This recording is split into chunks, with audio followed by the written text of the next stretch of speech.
है हक सच की आवाज डीपीएन न्यूज चैनल। वतन की है आवाज डीपीएन न्यूज। ये झूठों का इनकार, ये है सच पे इसरार।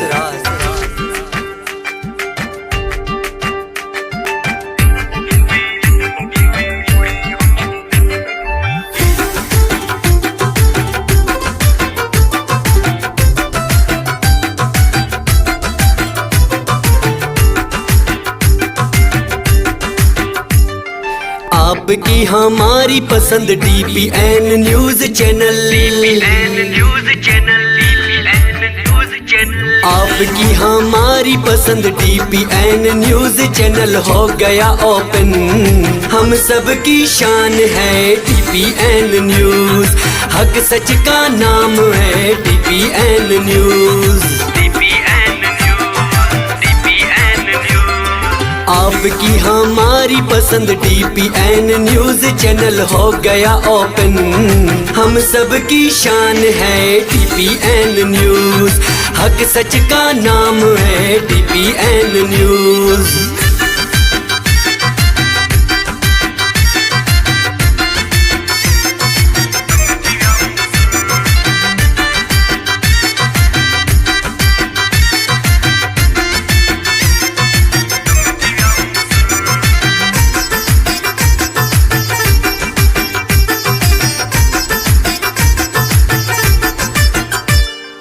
अवामी आवाज है, गरीबों की इमदाद है। हुआ सच का आगाज, अंबर पे परवाज है।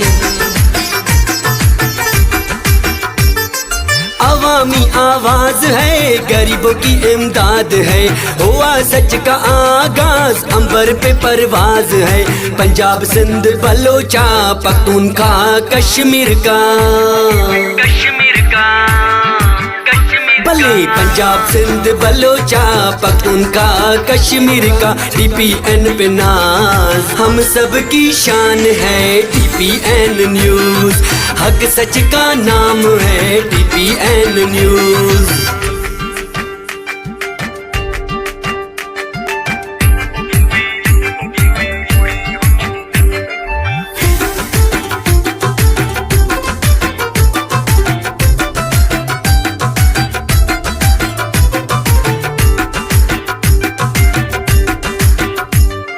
जुल्म के खिलाफ अब जंग हम लड़ेंगे। जालिम को मुंह तोड़ जवाब हम देंगे।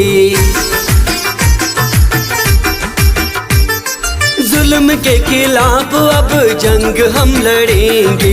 जालिम को मुंह तोड़ के जवाब हम देंगे। इंसाफ दिलाए सबको डीपीएन न्यूज चैनल।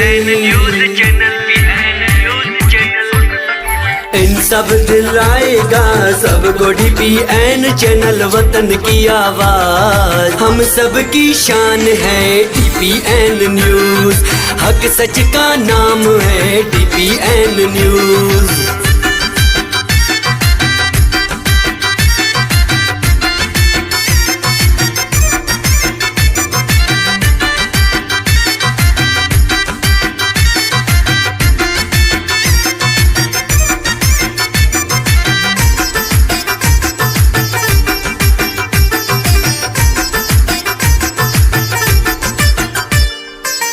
सच की आवाज वतन की है आवाज। डीपीएन न्यूज चैनल सदा रहे आबाद।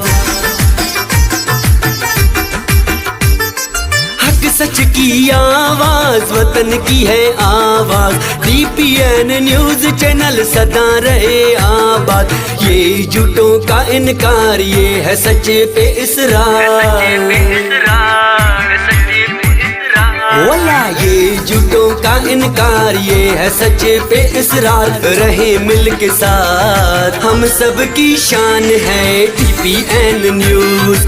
हक सच का नाम है डीपीएन न्यूज।